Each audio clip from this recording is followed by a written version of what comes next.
آخری عشرے کی اہمیت، خواتین کا اعتکاف۔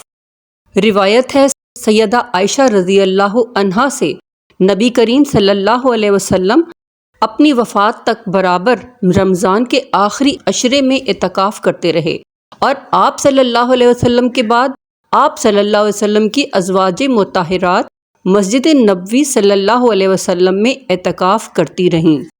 اسلام میں عورت کے بارے میں جمہور علماء کا کہنا ہے کہ مرد کی طرح عورت کا اعتکاف بھی مسجد کے علاوہ کسی جگہ جائز نہیں۔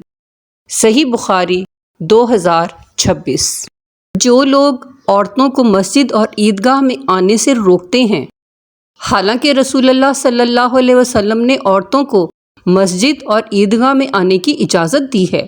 حضرت عبداللہ بن عمر رضی اللہ عنہ سے روایت ہے کہ رسول اللہ صلی اللہ علیہ وسلم نے فرمایا، جب تمہاری عورت مسجد جانے کی اجازت مانگے تو اسے ہرگز منع نہ کرو۔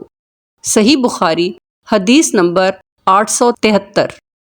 سیدہ ام عطیہ رضی اللہ عنہا بیان فرماتی ہیں کہ ہمیں حکم ہوا کہ ہم عیدین کے دن حائضہ اور پردہ نشین عورتوں کو بھی باہر لے جائیں تاکہ وہ مسلمانوں کے اجتماع اور ان کی دعاؤں میں شریک ہو سکیں، البتہ حائضہ عورتیں نماز پڑھنے کی جگہ سے دور رہیں۔ صحیح بخاری حدیث نمبر 351۔ سفر میں روزہ نہ رکھنا بہتر۔ حضرت انس بن مالک رضی اللہ عنہ سے روایت ہے کہ رسول اللہ صلی اللہ علیہ وسلم نے فرمایا، بیٹھو اور ہمارے کھانے میں سے کچھ کھاؤ۔ میں نے کہا، میں روزے سے ہوں۔ آپ صلی اللہ علیہ وسلم نے فرمایا، اچھا بیٹھو، میں تمہیں نماز اور روزے کے بارے میں بتاتا ہوں۔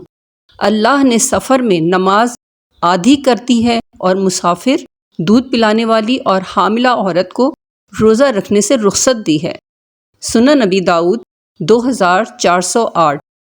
البانی حسن صحیح۔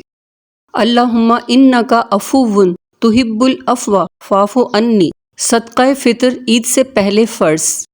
روایت ہے سیدنا عبداللہ بن عباس رضی اللہ عنہما سے، رسول اللہ صلی اللہ علیہ وسلم نے صدقہ فطر صائم کو لغو اور بیہودہ باتوں سے پاک کرنے کے لیے اور مسکینوں کے کھانے کے لیے فرض کیا ہے، لہٰذا جو اسے عید کی نماز سے پہلے ادا کرے گا تو یہ مقبول صدقہ ہوگا، اور جو اسے نماز کے بعد ادا کرے گا تو وہ عام صدقات میں سے ایک صدقہ ہوگا۔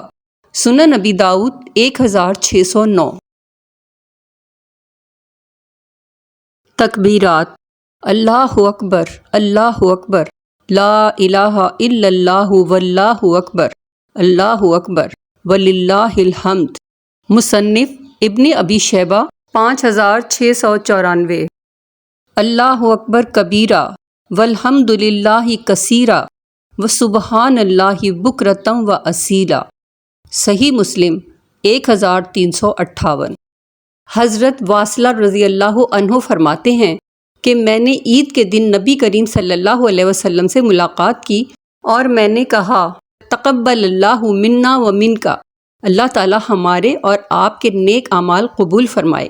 نبی کریم صلی اللہ علیہ وسلم نے ارشاد فرمایا، ہاں ہاں ضرور، تقبل اللہ منا و منکا، اللہ پاک ہمارے اور آپ کے نیک اعمال قبول فرمائے۔